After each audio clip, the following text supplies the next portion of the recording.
ಪೂರ್ಣಗೊಳ್ಳದ ನಾರಾಯಣಪುರ ಬಲದಂಡೆ ಉಪಕಾಲುವೆಗಳ ನವೀಕರಣ ಕಾಮಗಾರಿ SCADA gate ಅಳವಡಿಕೆಗೆ ಮುಂದಾದ ಅಧಿಕಾರಿಗಳು. ತಡೆ ಹಿಡಿಯುವಂತೆ ಒತ್ತಾಯಿಸಿ ಕರ್ನಾಟಕ ರಾಜ್ಯ ರೈತ ಸಂಘದಿಂದ ಲಿಂಗಸುಗೂರು ಎಸಿಗೆ ಮನವಿ. ಹೌದು, ನಾರಾಯಣಪುರ ಬಲದಂಡೆ ವಿತರಣಾ ಹಾಗೂ ಉಪನಾಲೆ ಕಾಮಗಾರಿ ಇನ್ನೂ ಪೂರ್ಣಗೊಂಡಿಲ್ಲ. ಆ ಕಾಮಗಾರಿ ಪೂರ್ಣಗೊಳಿಸುವ ಮೊದಲೇ ಸ್ಕಾಡಾ ಗೇಟ್ ಅಳವಡಿಕೆಗೆ ಮುಂದಾಗಿದ್ದಾರೆ. ಇದು ಯಾವ ನ್ಯಾಯವೋ? ಎಲ್ಲಿದೆ ಇದು? ಅವೈಜ್ಞಾನಿಕವಾಗಿದೆ. ನೀರಾವರಿ ಇಲಾಖೆಯ ಅಧಿಕಾರಿಗಳಾದ ನಿಮಗೆ ರೈತರ ಬಗ್ಗೆ ಕಾಳಜಿ ಇದ್ದರೆ ಮೊದಲು ನಾರಾಯಣಪುರ ಬಲದಂಡೆ ವಿತರಣೆ ಹಾಗೂ ಉಪನಾಲೆ ಕಾಮಗಾರಿ ಪೂರ್ಣಗೊಳಿಸಿ ಶೌರ್ಯ ಮೆರೆಯಿರಿ. ಆ ಕಾಮಗಾರಿ ಅಪೂರ್ಣಗೊಳಿಸಿದ ನಿಮಗೆ ಸ್ವಲ್ಪನಾದರೂ ನಾಚಿಕೆ ಮಾನ ಮರ್ಯಾದೆ ಇದೆನಾ?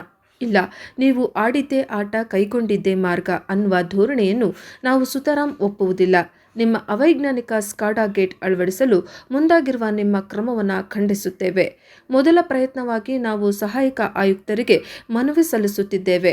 ಬಗೆಹರಿಯದೆ ಹೋದರೆ ಅಮರಣಾಂತ ಉಪವಾಸ ಹಮ್ಮಿಕೊಳ್ಳಲು ಹಿಂಜರಿಯುವುದಿಲ್ಲ ಎಂದು ಕರ್ನಾಟಕ ರಾಜ್ಯ ರೈತ ಸಂಘ ಹಸಿರು ಸೇನೆ ತಾಲೂಕು ಸಮಿತಿ ನಿನ್ನೆ ಮಂಗಳವಾರ ಲಿಂಗಸುಗೂರು ಸಹಾಯಕ ಆಯುಕ್ತರಿಗೆ ಈ ಅವೈಜ್ಞಾನಿಕ ಸ್ಕಾಡಾ ಗೇಟ್ ಕಾಮಗಾರಿ ತಡೆಹಿಡಿಯಲು ಸಲ್ಲಿಸಿದ ಮನವಿಯಲ್ಲಿ ದೂರಿ ಎಚ್ಚರಿಸಿದ್ದಾರೆ.